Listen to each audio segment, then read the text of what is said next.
अध्यक्ष JP Nadda press conference कर रहे हैं, सीधे आपको लिए चलते हैं। और उनके नेतृत्व में चलने वाला ये सरकार, उसके बारे में आज हम कोशिश करेंगे कि चर्चा करें, क्योंकि 10 साल 11 साल की अवधि को एक प्रेस कॉन्फ्रेंस में बांध देना ये बहुत ही कठिन काम है।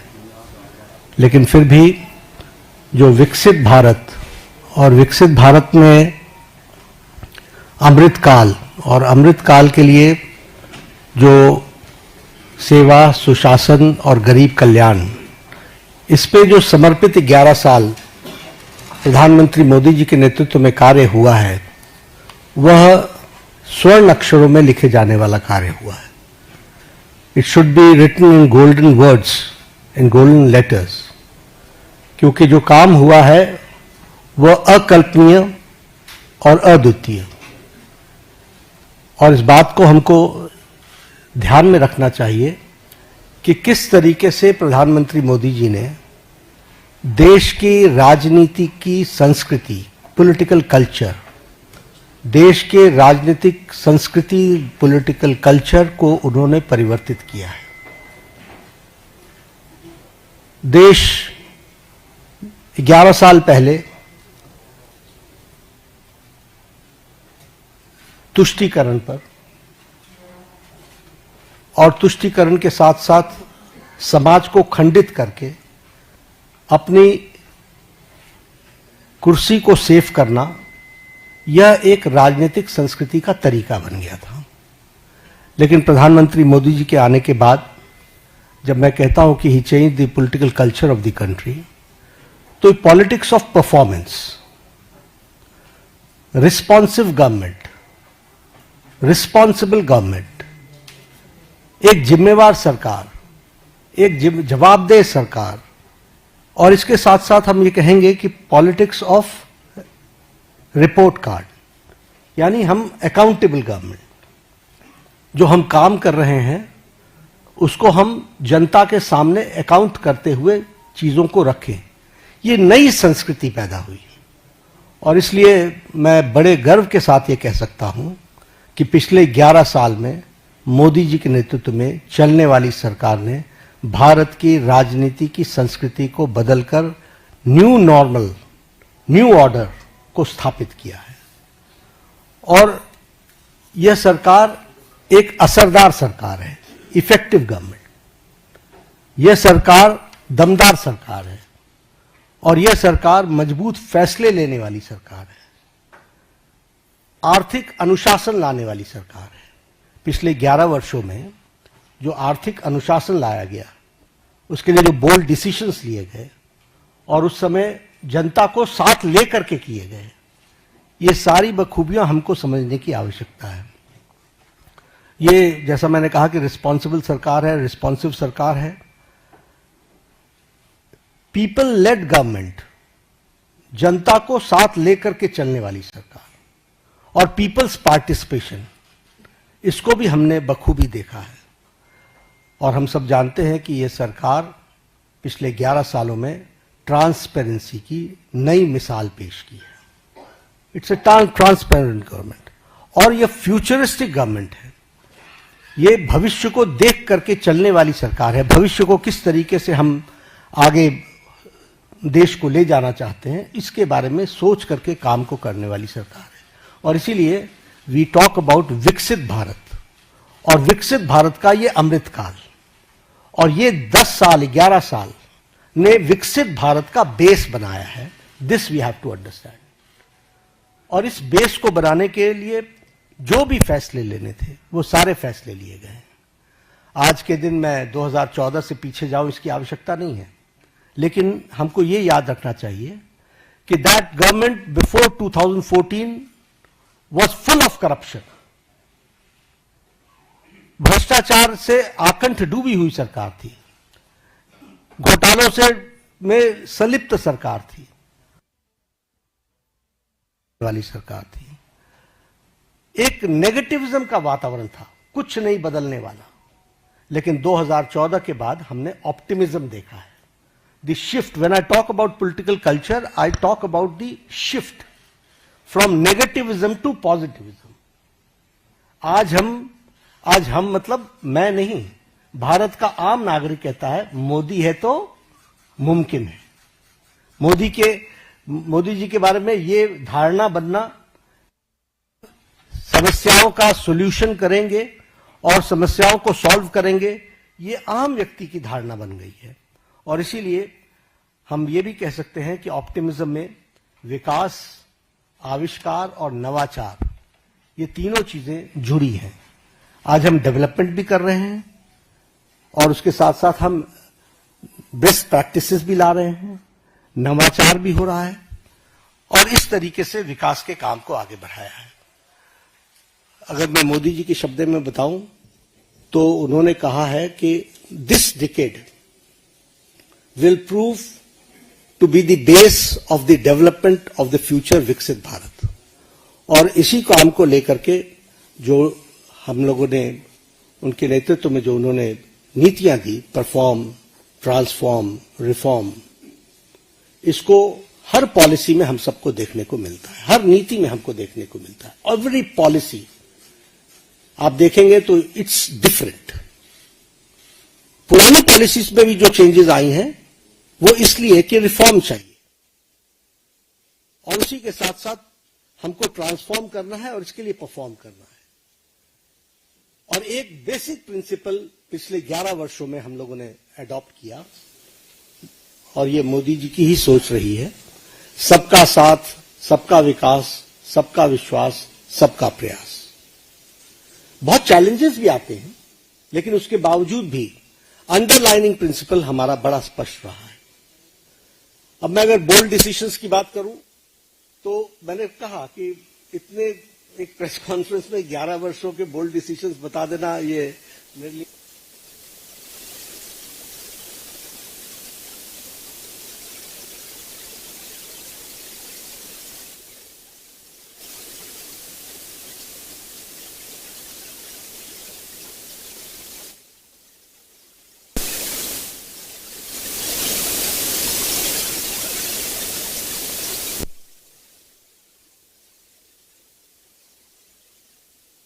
आप ही लोग कहते थे, सब लोग। लोकसभा में टर्नआउट 58.46% रहा और विधानसभा J&K के इलेक्शन में turnout was 63%। This is the change and this is the result of the bold decision taken. अगर हम उसी तरीके से बात करें एबॉलिशन ऑफ ट्रिपल तलाक, सब लोग जानते हैं कि ट्रिपल तलाक मानवता के लिए और ह्यूमैनिटी के लिए और महिलाओं के लिए एक बहुत बड़ी त्रासदी थी, ट्रेजेडी थी। लेकिन चुप बैठे हुए थे, सुप्रीम कोर्ट भी बोल रहा था। लेकिन ये बोल्ड डिसीजन लेना और ट्रिपल तलाक को समाप्त करना, जबकि इस्लामिक कंट्रीज में और हमारे नेबरिंग कंट्रीज में कहीं भी ट्रिपल तलाक नहीं है। Bangladesh, Pakistan, Afghanistan, Syria, Iran, Iraq, Malaysia सब डोमिनेटेड मुस्लिम देश रहे हैं और इस्लामिक देश रहे हैं, लेकिन यहां भी ट्रिपल तलाक नहीं था और हमारे यहां ट्रिपल तलाक चल रहा था। एक बोल्ड डिसीजन लिया गया। उसी तरीके से enactment of the new Waqf act हम लोग डिस्कशन कर रहे हैं। वी नो किस तरीके से एक नैरेटिव बनाने का प्रयास हुआ, लेकिन in the interest of the nation, देश के इंटरेस्ट में और उस कम्युनिटी के इंटरेस्ट में वक्फ बोर्ड बनाने की न्यू एनैक्टमेंट की आवश्यकता थी। वो बोल्ड डिसीजन लिया गया। उसी तरीके से सिटीजन्स अमेंडमेंट एक्ट, उसी तरीके से डीमोनेटाइजेशन, उसी तरीके से मोर देन 3 डिकेड्स हम विमेन रिजर्वेशन की तरफ नहीं बढ़ पाए, लेकिन 33% विमेन रिजर्वेशन देने का काम प्रधानमंत्री मोदी जी के नेतृत्व में हुआ। और उसी तरीके से अगर हम देखें इकोनॉमिक डिसिप्लिन के लिए, इकोनॉमिक डिसीजन में भी बहुत गहरी सोच के साथ जो आर्थिक जगत को बहुत तीव्र गति से आगे खड़ा कर सके, इसके लिए निर्णय लिए गए। प्रेजेंटेशन ऑफ बजट का एडवांसमेंट, हम अभी भी ब्रिटिश की दुनिया में जी रहे थे, ब्रिटिश काल में जी रहे थे, उसको एडवांस करना, उसके साथ साथ प्लान और नॉन प्लान एक्सपेंडिचर को अलग अलग जो डिस्टिंक्शन था उसको समाप्त करना ताकि हम बेटर किटी का उपयोग कर सकें। हमारे अश्विनी जी बैठे हुए हैं, रेल बजट को एसिमिलेट करना और भारत की आर्थिक जगत को एक साथ कैसे देश के लिए डेवलप किया जा सकता है उसको करना। आप भी जानते हैं, हम भी जानते हैं कि हमारी इकोनॉमी 10th से छलांग लगा करके 5th पर पहुंच गई और अब जो इंटरनेशनल मॉनेटरी फंड का जो अब नया डेटा आ रहा है वो हमको 4थे स्थान पर ला रहा है और हम 4थे स्थान की तरफ हम अग्रसर हुए हैं और हम 4th straight consecutive 4th straight में हम अपने ग्रोइंग इकोनॉमी में इस ईयर भी हम सबसे आगे हैं और उसी तरीके से हम देखें फास्टेस्ट ग्रोइंग इकोनॉमी के रूप में हमारा 4था साल लगातार चल रहा है। Per capita income has increased by 67%, foreign exchange reserves has increased by 135%, exports at the record of to the US dollars is 825 billion. Gross FDI rise is 106%. Taxpayers का बेस बहुत इंक्रीज हुआ है, वो 127%. और उसी तरीके से ग्रॉस डायरेक्ट टैक्स कलेक्शन ये भी 238% का इंक्रीज हुआ है। अगर एजेंसीज की बात करें तो bright spot international monetary fund Bharat की इकोनॉमी को IMF बोलता है, वर्ल्ड बैंक हमारे को fastest growing economy major economy in the world कहता है और वर्ल्ड इकोनॉमिक फोरम हमको वो कहता है कि India is all set for as a primary engine of the global economic growth in 2025 and 26। यानी सारी विपरीत परिस्थिति में भारत की इकोनॉमी सुदृढ़ और सक्षम तरीके से आगे बढ़ रही है, ये हमको ध्यान में रखना चाहिए। जब हम रिस्पॉन्सिव गवर्नमेंट की बात करते हैं तो प्रोएक्टिव डिसीजंस एक नहीं अनेकों हुए और राहत के काम में तो हम प्रधानमंत्री मोदी जी कभी पीछे नहीं रहे। फिर चाहे बात ऑपरेशन गंगा की हो और सिटीजन्स को यूक्रेन से लाने की बात हो, प्रोएक्टिव होकर के किसी और देश ने अपने सिटीजन्स की चिंता नहीं की, लेकिन इंडिया ने, और इंडिया ही नहीं, इंडियंस के साथ साथ इंडियन फ्लैग के साथ साथ कई दूसरे देश के लोग भी यूक्रेन से बाहर आए। तो यह एक पॉजिटिव नोट के साथ उसी तरीके से हमारे वंदे भारत मिशन जिसमें 67 लाख को लोगों को कोविड के दौरान भारत वापस, स्वदेश भारत वापस लाने का काम हुआ है। ऑपरेशन देवी शक्ति में अफगानिस्तान से लोगों को वापस लाए।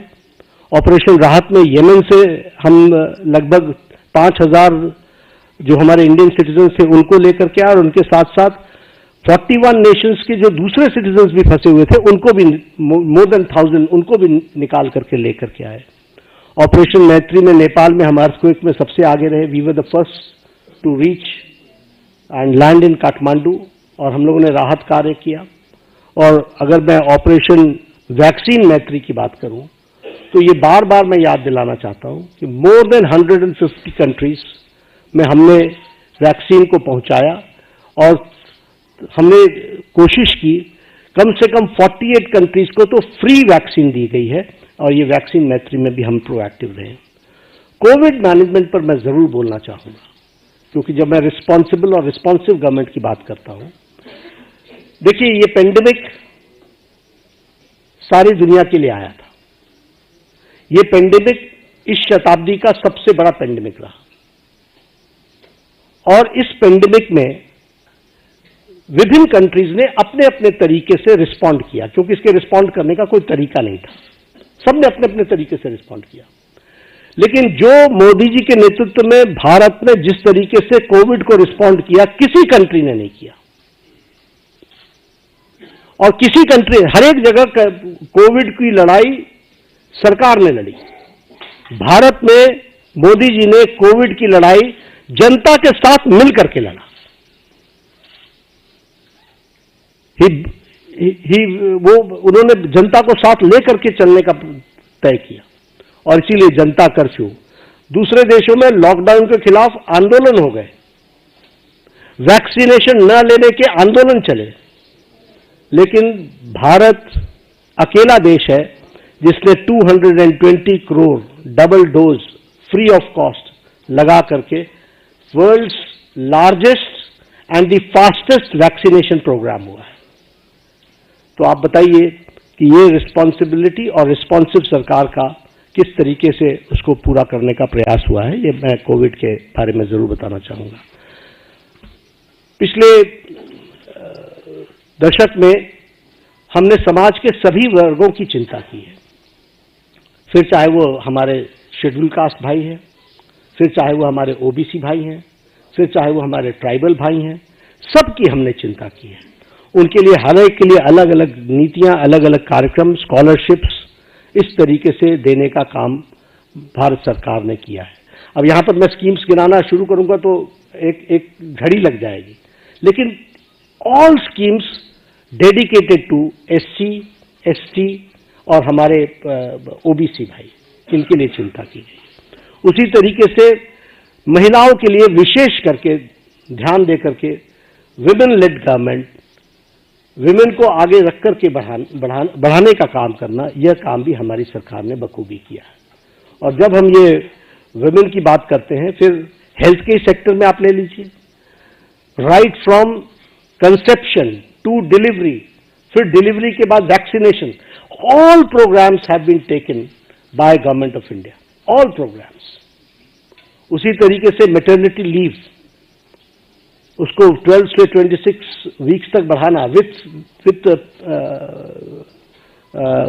सैलरी, विथ पेमेंट, और उसके साथ साथ बच्चे पैदा होने पर उनको मातृवंदना में योजना के साथ फाइनेंशियली सपोर्ट करना, ये सारी चीजें बताती है। और उसी तरीके से अगर हम देखें तो महिलाओं को, फिर चाहे आपने देखा इसरो में भी जब तस्वीर आई, जब चंद्रयान पे उतरा था, तो सबसे ज्यादा आपको वहां पर साइंटिस्ट महिलाएं दिखी थी। अगर आप देखें तो पायलट्स बनाने से लेकर के, आर्मी में कमीशन देने से लेकर के, एनडीए में भर्ती से लेकर के, अभी एनडीए से भी पास आउट हो गए हमारे गर्ल स्टूडेंट्स, गर्ल कैडेट्स, सैनिक स्कूल में ऑल 73-76 हमारे जो सैनिक स्कूल थे, 73 सैनिक स्कूल्स, उसमें उनको एडमिशन मिलना। इसके साथ साथ लखपति दीदी, और लखपति दीदी के साथ साथ हमारे सेल्फ हेल्प ग्रुप्स को प्रमोट करना। तो समाज के जो वर्ग जिनको थ्रस्ट देना चाहिए था, वो थ्रस्ट देने का काम 11 साल में हुआ है। एससी, एसटी, ओबीसी और हमारे महिला वर्ग को की मेन स्ट्रीमिंग करने का काम हुआ है। स्कीम्स के बारे में अगर मैं बात जैसे बार बार कर रहा हूं कि it will be very difficult for me कि मैं उनके आंकड़े रखने लगूं और स्कीम्स को रखने लगूं तो बड़ा लंबा समय चला जाएगा। जब मैं अकाउंटेबल गवर्नमेंट की बात करता हूं तो हमने अपनी रिस्पॉन्सिबिलिटी प्रधानमंत्री मोदी जी ने ली, गरीब कल्याण। अब ये गरीब कल्याण स्लोगन नहीं था, 70 साल से गरीबी हटाओ का नारा लेकर के हम नहीं चले रहे, हमने गरीब कल्याण करके दिखाया है। और आंकड़े इस बात के सबूत है कि 25 करोड़ लोग आज गरीबी की रेखा से बाहर आ चुके हैं। और ये मेरे आंकड़े नहीं हैं, ये आंकड़े नीति आयोग के हैं, ये आंकड़े इंटरनेशनल फोरम्स के, इकोनॉमिक फोरम्स के हैं। और उसी तरीके से extreme poverty has dropped by 80% decline. प्रधानमंत्री अन्न योजना, 80 करोड़ जनता को 5 किलो गेहूं या चावल देना, ये कोई छोटी घटना नहीं है। आवास योजना, आवास योजना में 4 करोड़ घरों को, आप ही जब अपने ट्रैवल करते थे गांव में तो आपको खपड़ैल के मकान दिखते थे, फूस के मकान दिखते थे, आज आपको पक्के घर दिख रहे हैं। जिस सड़क पर आप चलते थे वो हाईवे में, कभी आप हाईवे पर होते थे, कभी हाईवे से नीचे होते थे, अगर आपको उन दिनों की याद हो। आज आप जिस हाईवे पर चलते हो आपको खुद ही ध्यान में लेना पड़ता है कि अगर डाइवर्जन लेना है तो स्पीड इतनी है कि 2 किलोमीटर पहले से ध्यान में लेना पड़ता है कि I have to go left. ये आज हाईवे की स्थिति बन गई है। और इसी तरीके से अगर हम देखें, जैसे कहा 4 करोड़ मकान बने हैं और 3 करोड़ ये अगले 5 साल में और बनने हैं, उसका भी सैंक्शन हो चुका है। उसी तरीके से उज्ज्वला योजना, 100% इलेक्ट्रिफिकेशन, और 100% इलेक्ट्रिफिकेशन के साथ साथ जल जीवन मिशन, और जल जीवन मिशन में 364% हमारा घर का टैप कनेक्शन हम लोग दे पाए हैं। इस तरीके से काम हुआ है। प्रधानमंत्री किसान सम्मान निधि में किसानों को मेन स्ट्रीमिंग की गई है। प्रधानमंत्री फसल बीमा योजना में उसमें भी मेन स्ट्रीमिंग की गई है। और जैसा मैंने कहा कि 100% इलेक्ट्रिफिकेशन में सौभाग्य योजना हो, चाहे उजाला योजना हो, इन सारी योजनाओं के माध्यम से सारे कामों को आगे बढ़ाया गया है। जीवन for the insurance, may it be for accident और may it be term life insurance, इसको भी लगभग 40 crore people have been covered in this. आज 40 करोड़ से ज्यादा लोग इसमें कवर हुए हैं। और ये कौन लोग हैं? जो लोग अफोर्ड नहीं कर सकते थे, जो marginal section of the society थी। और जैसा मैंने कहा कि पब्लिक पार्टिसिपेशन, इस पर विशेष बल दिया गया। एक उदाहरण मैंने कोरोना का आपको दिया। कोरोना भारत सरकार के साथ साथ जनता ने लड़ा है, बाकी सब जगहों पर नहीं लड़ा है। बाकी सब जगहों पर स्ट्राइक्स हुई हैं। They have rejected the initiatives taken by government, vaccination का भी हो चाहे लॉकडाउन का भी हो, हर एक मामले में उनको विरोध हुआ है। लेकिन यहां पर पीपल्स पार्टिसिपेशन, पीपल को साथ लेकर के चले। और अगर मैं बात करूं तो डीमोनेटाइजेशन की, मुझे याद है उस समय हमारे राजनीतिक दल लाभ उठाने के लिए किस तरीके से जनता को उकसा रहे थे। आप भूल गए होंगे, मैं भूलता नहीं, किस तरीके से जनता को उकसा रहे थे। लेकिन भारत का आम व्यक्ति बैंक के सामने घंटों खड़ा रहा, लेकिन he supported the demonetisation programme. This is people's participation. और मैं इसलिए बताना चाहता हूं कि लीडरशिप पर भरोसा होता है तो किस तरीके से जनता बिहेव करती है, this we have to understand. अगर मैं बात करूं न्यू एजुकेशन पॉलिसी की, यही देश है जहां एजुकेशन पॉलिसी को लेकर एजुकेशन की मिनिस्टर्स की कॉन्फ्रेंस एक साथ नहीं हो पाती थी। वहां आज हम एजुकेशन पॉलिसी पर एक साथ आ गए। क्यों? क्योंकि कंसल्टेशन इतना वाइड हुआ कि उस कंसल्टेशन के कारण सीमलेस तरीके से न्यू एजुकेशन पॉलिसी 2020 आई। हेल्थ पॉलिसी 2017 की, आपको पता ही नहीं चला कि नई हेल्थ पॉलिसी आ गई। आपको इसलिए नहीं पता चला क्योंकि कोई झगड़ा नहीं हुआ, कोई इश्यू क्रिएट नहीं हुआ, कोई ऐसी चीज नहीं आई। और कंसल्टेशन इतनी वाइड हुई और इतनी होलिस्टिक अप्रोच में हुई कि वह सब भी आप लोगों ने देखा है। स्वच्छ भारत अभियान, आपके ही आंकड़े बताते हैं कि one of the most successful programme. सिर्फ टॉयलेट्स बनाना ही नहीं, लेकिन हेल्थ के इंडिकेटर से भी ले तो हमको स्वच्छ भारत अभियान का सीधा सीधा फायदा दिखता हुआ नजर आता है। जब हम देखते हैं कि हमारे बच्चों के जो उनको जो प्रॉब्लम्स होती थी उसमें डिक्लाइन आ गया है, तो ये सारी बातें हमको जनता के सपोर्ट से मिली हैं। जब मैं ट्रांसपेरेंट गवर्नमेंट की बात करता हूं तो आपने देखा होगा डीबीटी का लगभग 130 टाइम्स ट्रांजैक्शन बढ़ गया है। और उसी तरीके से जैम ट्रिनिटी ने 3.9 लाख करोड़ की लीकेज को रोका है। और उसी तरीके से हमारे ट्रांसपेरेंट टैक्सेशन को और उसको भी हम लोगों ने लॉन्च किया ताकि ट्रांसपेरेंट टैक्सेशन का प्रोसेस को अडॉप्ट करे और कोई भी ऑनेस्ट टैक्स पेयर को उसका लाभ मिल सके। प्रगति के माध्यम से सारी स्कीम्स को एक तरीके से कोशिश की गई है कि जो रुके हुए प्रोजेक्ट्स थे जिसके बारे में चर्चा नहीं होती थी वह भी चर्चा हो और उसको भी सही ढंग से हम जनता के लिए समर्पित कर सके, इस बात का प्रयास हुआ है। कोऑपरेटिव फेडरलिज्म की अगर मैं बात करूं तो ये स्लोगन नहीं है, जीएसटी इज एन एग्जाम्पल और ये बोल्ड डिसीजन का एक एग्जाम्पल है। आखिर जीएसटी के पीछे डेलिब्रेशंस तो सालों से चल रही थी, why it was not implemented. और इम्प्लीमेंटेशन में 17 टैक्सेस, 13 सेसेस, सरचार्जेस को सब्स्यूम किया गया है और सभी स्टेट्स एक साथ एक प्लेटफॉर्म पर आए हैं और आज tax collection 20.8 lakh crore a year हो चुका है। उसी तरीके से टैक्स डिवोल्यूशन को स्टेट्स को 283% बढ़ा है। हमारे स्टेट्स, आपको मालूम है कि राजनीतिक कारणों से कुछ लोग हमेशा चर्चा करते रहते हैं स्टेट्स की अनदेखी हो रही है, स्टेट्स की अनदेखी हो रही है।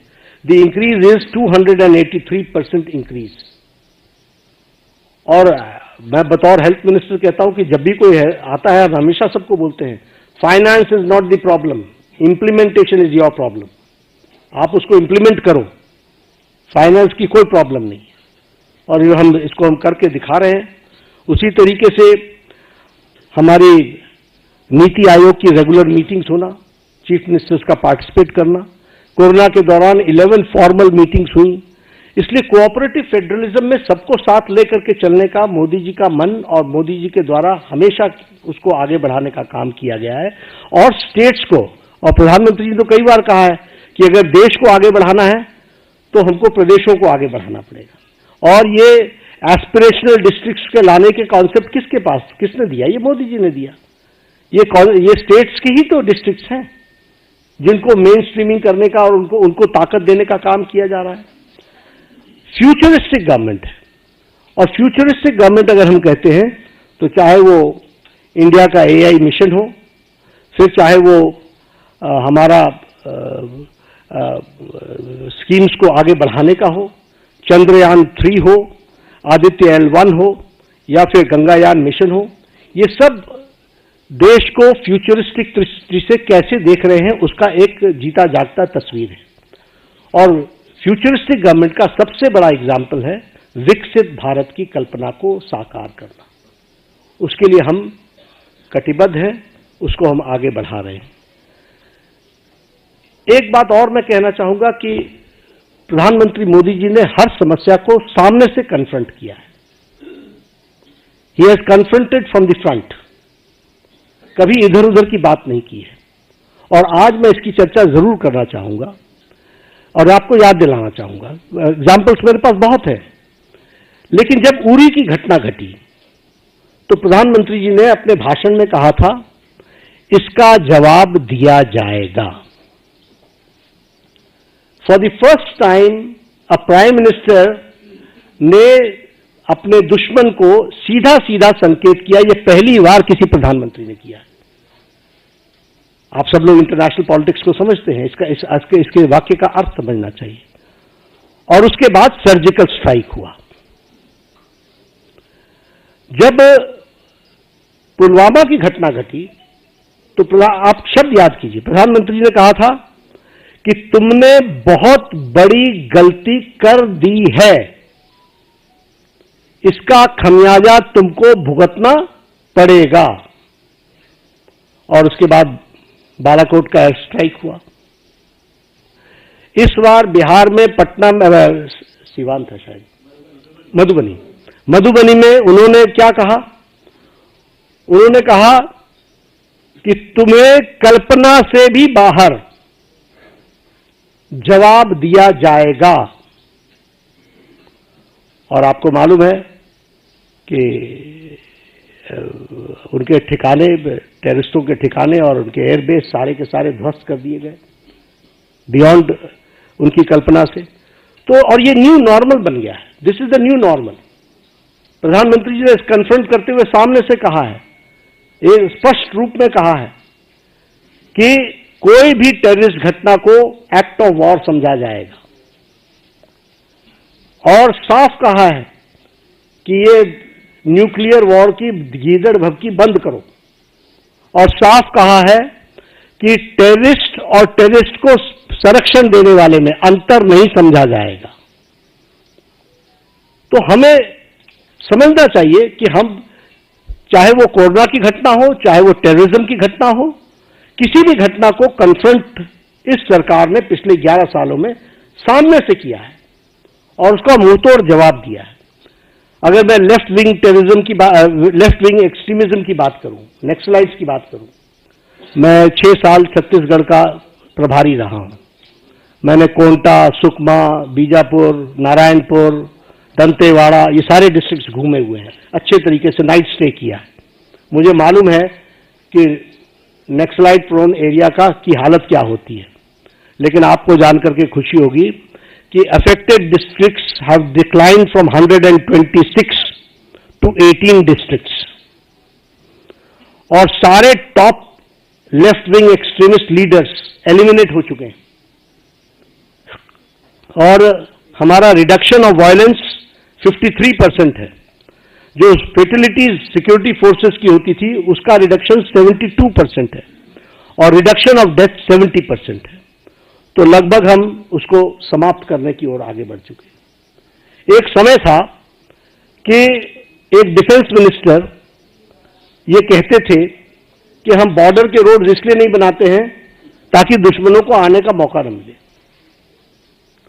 और आज बॉर्डर रोड्स में 8,000 किलोमीटर्स के बॉर्डर रोड्स और ब्रिजेस के बनाने का काम, और उसको भी परमानेंट ब्रिजेस बनाने का काम लगभग 400 बने हैं। अटल टनल की बात करें, अगर सेला टनल की बात करें या शिकुल्ला टनल की बात करें, ये मेजर ब्रिजेस हैं जो हमारे को सिक्योरिटी के एंगल से बहुत महत्वपूर्ण है और जो देश की सिक्योरिटी के लिए काम कर रहे हैं। इंफ्रास्ट्रक्चर की बात अगर मैं करूं, रोड्स, एयरवेज, रेलवेज, ब्रिजेस, तो बड़ी लंबी फेरिस्त है उसकी जो उस पर चर्चा करेंगे। लेकिन हाँ, चेनाब की चर्चा मैं जरूर करना चाहूंगा कि नरसिम्हा राव जी के टाइम पर शिलान्यास रखा गया था। देखिए गवर्नमेंट के एक्शन को, नरसिम्हा राव जी के टाइम पर 1995 में रखा गया था, और इसको अटल जी ने project of national importance declare किया, और पूरा करने का काम प्रधानमंत्री मोदी जी ने 6 जून को, अभी 3 दिन पहले, उसको पूरा किया। वो भी हमको ध्यान में रखना चाहिए। तो इसलिए समस्याओं को टालते रहना ये इस सरकार की न रीति रही न नीति रही। सरकार ने समाज के सभी वर्गों की चिंता करते हुए कोशिश की कि उनके जीवन में सुधार हो, और आज पूरी ताकत के साथ हम विकसित भारत की ओर एक लंबी छलांग लेने के लिए तैयार हुए हैं। पिछले 11 वर्षों में मैंने पहले कहा कि अनइमेजिनेबल, जो किसी ने कल्पना नहीं की थी, वो काम हुए हैं, और इसके साथ साथ पिछले 11 साल में देश को एक विकसित भारत की तरफ ले जाने में और समाज के सभी वर्गों को साथ लेकर के चल करके आगे बढ़ने में प्रधानमंत्री मोदी जी का नेतृत्व सफल रहा है। और आज 11 साल पूरे होने पर मैंने कोशिश की, it is very difficult to comprehend the whole work done in last 11 years, but I've tried to point out some major things, and I've tried to highlight the issues, the policies and programs जिनके माध्यम से इस कार्य को पूरा करने का काम प्रधानमंत्री मोदी जी ने किया है। धन्यवाद। बहुत बहुत धन्यवाद आदरणीय राष्ट्रीय अध्यक्ष जी। अभी अध्यक्ष जी के भाषण के दौरान, प्रेस वार्ता के दौरान ही बहुत बड़ी संख्या में आप लोगों के मैसेज आए हैं सवालों के लिए। इतनी बहुत बड़ी संख्या में आए हैं। हम कोशिश करेंगे कुछ सवालों का जरूर सवाल आप लोगों के लिए। इसके एकदम बाद ही राष्ट्रीय अध्यक्ष जी को एक प्रदर्शनी का भी उद्घाटन करना, आप सब लोग उसमें भी आमंत्रित हैं, तो कुछ सवाल जरूर हम लोग कोशिश करेंगे कि आप लोगों के लिए। Sanjay ji. Devendra Palasar, India TV. Sir, मेरा सवाल ये है, और पहलगाम हमला और ऑपरेशन सिंदूर के बैकग्राउंड में रक्षा के क्षेत्र में, सामरिक क्षेत्र में, या फिर विदेश नीति को लेकर जो उपलब्धियां रही मोदी सरकार के अंतर्गत, और एलओपी राहुल गांधी जैसे सवाल खड़े कर रहे हैं कि जेएसपी कोलैप्स कर गई या ऑपरेशन सिंदूर के लिए कितने फाइटर जेट हमारे नुकसान हुए, इन आलोचनाओं को कैसे देखें? देखिए, मैं यही इसी तरीके से देखता हूं कि भगवान उनको सद्बुद्धि दे, क्योंकि उनका उद्देश्य कम से कम समझना बड़ा मुश्किल है। ऑल पार्टी मीटिंग में आते हैं तो कहते हैं हम देश के साथ खड़े हैं, बाहर जाते हैं तो प्रश्न खड़े करते हैं,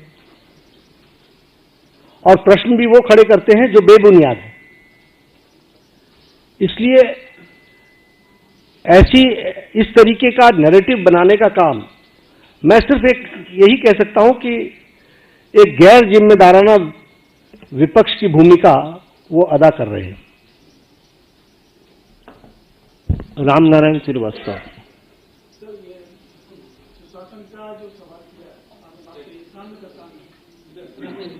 हाँ, राम नारायण।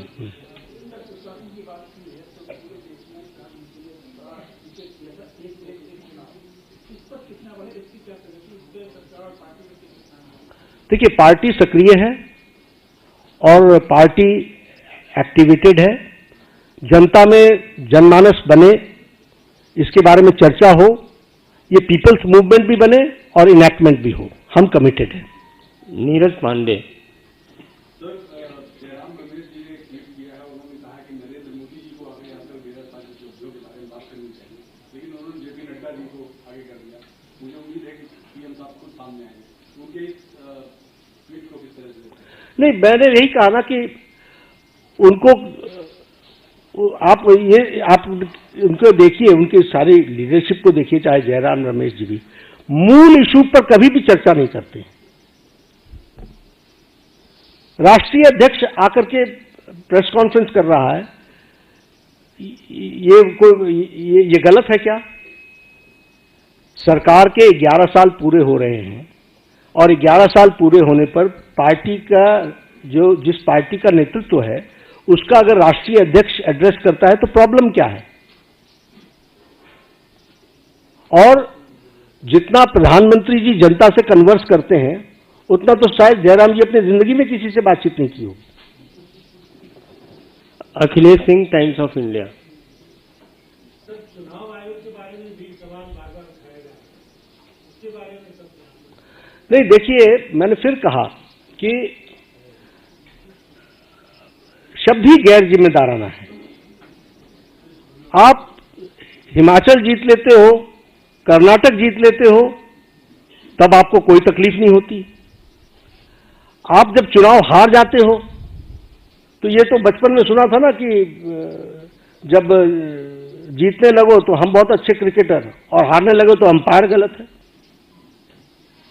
तो ये कोई तरीका थोड़ी ना है, सोचने का भी कोई तरीका नहीं है। और मैं सच बताता हूं, I am very serious about it. आप देखिए, उन्होंने 4 बार प्रेस कॉन्फ्रेंस किया, चारों अलग अलग आंकड़े हैं। इतने वोट जुड़ गए, इतने वोट जुड़ गए, हर बार आंकड़े अलग अलग हैं। तो जो इतने कैजुअल अप्रोच के साथ इतनी बड़ी संस्था को अटैक करते हो, कांग्रेस पार्टी को सोचना चाहिए कि उनका नेतृत्व कैसा है, क्या कर रहा है, क्या सोच रहा है, उसके बारे में वो सोचे। बिल्कुल जुड़ा हुआ नाम है। तो मैं तो इतना ही कहूंगा कि मैं ऑपोजिशन में रहा हूं। ऑपोजिशन को किस तरीके से सरकार में आना होता है, इसके तरीके अलग होते हैं। Akhilesh Sharma, India, NDTV.